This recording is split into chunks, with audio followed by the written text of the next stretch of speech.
Today I'll be having some fun with the very beautiful and streamlined 1861 Navy revolver from Uberti. I'm Dustin and you're watching Guns of the West.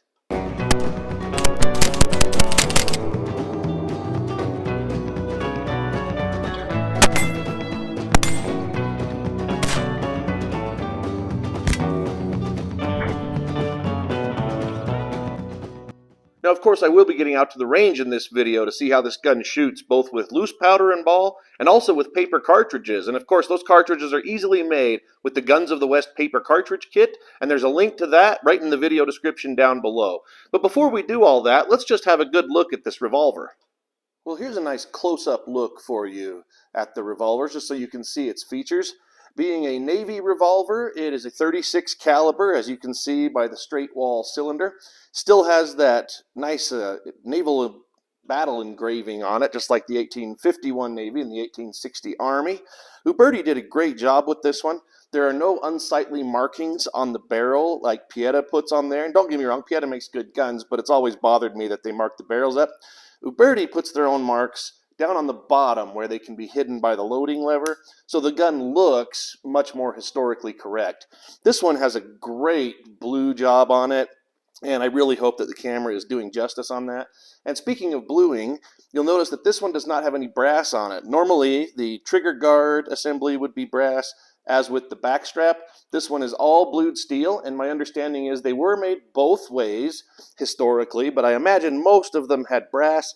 I personally just like the look better when it's all blued steel. The brass looks fine, but I think that the blued steel looks nicer against the color case hardened frame, and it's just personal taste. That's just me. Well, now that you've seen the gun, let's take a look at a little bit of Colt evolution. We'll set that one right there at the bottom of your screen, and let's go a little bit further back in time to the 1851 Navy. This is Uberti's reproduction of the London model 1851 Navy, which also has blued steel on all the parts and no brass. And again, I just chose that for personal taste. You can see it has the octagonal barrel, and Samuel Colt, he actually said that the 61 Navy down here was his most beautiful revolver. I can't say that he's wrong, it's a beautiful gun, but I am a little partial, if we're just talking looks, to the 51 Navy. I love that octagonal barrel, and especially the London model with all blued steel. So let's set that one up above on your screen, and let's see what's in the middle, which is the 1860 Army.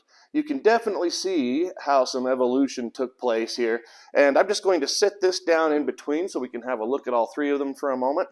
So from the 1851 Navy being a 36 caliber, you know, we have almost a decade later, 1860 Army, which is now a 44, and you can see in the cylinder, there's that step up in order to accommodate larger projectiles. You'll also notice that the 1860 Army has a much larger grip, which I like. My hands, that fits very well, but I do like the look better, again, if we're just talking looks here, of the Navy grip being a little bit smaller. And it's interesting that in 1873, when the very famous peacemaker, so to speak, the Colt Single Action Army came out, even though it's Single Action Army, it did go back to Navy grips, which I like. Now back to the 1860 Army. This has now a more rounded barrel and a little bit smoother, sleeker lines, and I can see why some people would think that's a better looking gun, but again, I just really always go back to that 51 for cosmetics. This barrel is 8 inches long, and also a change in the loading levers. This one on the 1851 Navy just hinges on a screw, and it works just fine, to be honest. But on the 1860 Army, it changed to more like sort of a rack and pinion system you can see down in there. And I'll be honest, it's a little smoother, but either way works just fine. And then coming down here, let's see how some of the features were sort of combined. The 1861 Navy, being a Navy again, back to 36 caliber, also back to a 7.5-inch barrel, which is what the 1851 had, but with the design of the barrel looking a lot more like the 1860 Army. And another interesting little side note, this one came out later, and Colt said it was his most beautiful, but my understanding is the 1851 Navy remained a better selling gun all the way through the remainder of the cap and ball era. Well, anyway, coming back, look at the loading lever. Notice how they stuck with the 1860 Army style lever, the rack and pinion, but on the plunger, you can see that it necks down right there to fit those 36 caliber chambers. Also, you can see the difference in the barrel. You can see the 8-inch barrel sticks out farther past the loading lever, obviously, than the 7.5 does. So there's just a nice little look at some of the evolution that led from the very popular 1851 Navy through the 1860 Army and to the 1861 Navy. But let's get out now and do a little shooting with the star of today's video, the 1861 Navy revolver. First with loose powder and ball, then we'll shoot some paper cartridges. The powder charge that I'm using is 17 grains of the GoX Triple FG black powder. Let's get that put in with a measure, and the projectile is a Hornady 0.375 inch diameter round ball.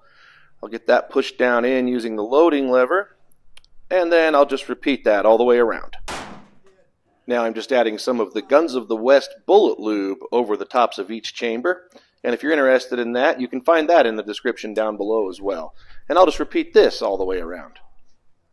And these percussion caps are the Remington number 10 caps.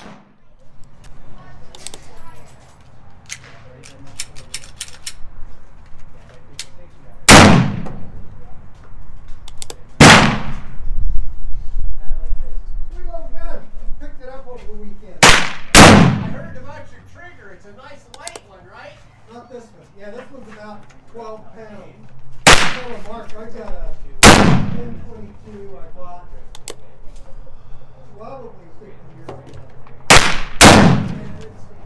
I had to take both the fingers. Put a bolt in.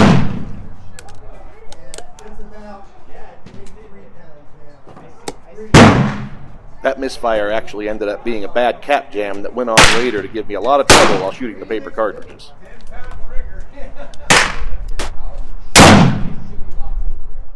Now these paper cartridges are much more convenient because I can just drop the whole cartridge into the chamber with bullet attached, ram that down with the loading lever, and repeat that all the way around. Now the lubing and capping procedures are just the same as before, so I won't do it on camera this time.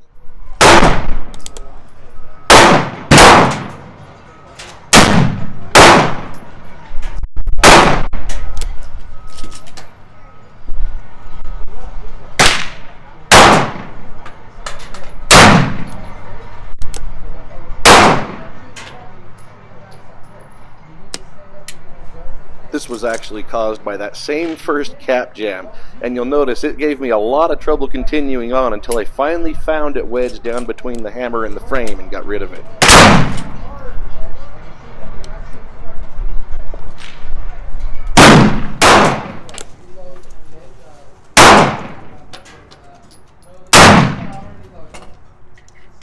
I didn't see it at the time, but you can see here a cap stuck to the front of the hammer that got pulled off when it was fired.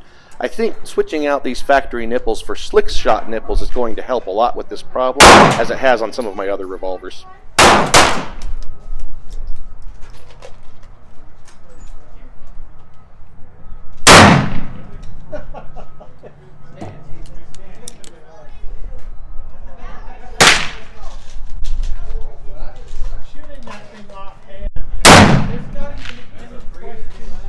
Well, aside from the cap jam issue, this gun shoots pretty well. The distance I was shooting was just 15 yards. The target on the left was shot with the loose powder and ball. I was actually aiming just a little below the edge of the paper, thinking the gun would shoot very high, like my other Colt-style revolvers. But you can see it actually shot very close to point of aim and kept the shots grouped within just about 2 inches, maybe a little more, with a little flyer you can see low and left there. Target on the right was shot with the paper cartridges. Now, it looked, when I was shooting, like I had a flyer go way off to the right and a little high, almost to that top right bullseye. But when I walked up to the target, what I found was that was actually just a little clump of bullet lube that hit the paper there. All of the bullets are together, grouped pretty nicely near the center, so the paper cartridges shot very well too. And just in case anyone's interested in knowing, the bullets used in those paper cartridges were the Colt Cartridge Works bullets, cast from a mold from Arizgon bullet molds. Well, I really hope you enjoyed this look today at Uberti's 1861 Navy revolver. Please don't forget to click that like button down below and subscribe to the channel so you can see more videos. And if you look in the description, you'll see where to find me on social media, as well as where to find great Guns of the West products. Thank you so much for watching.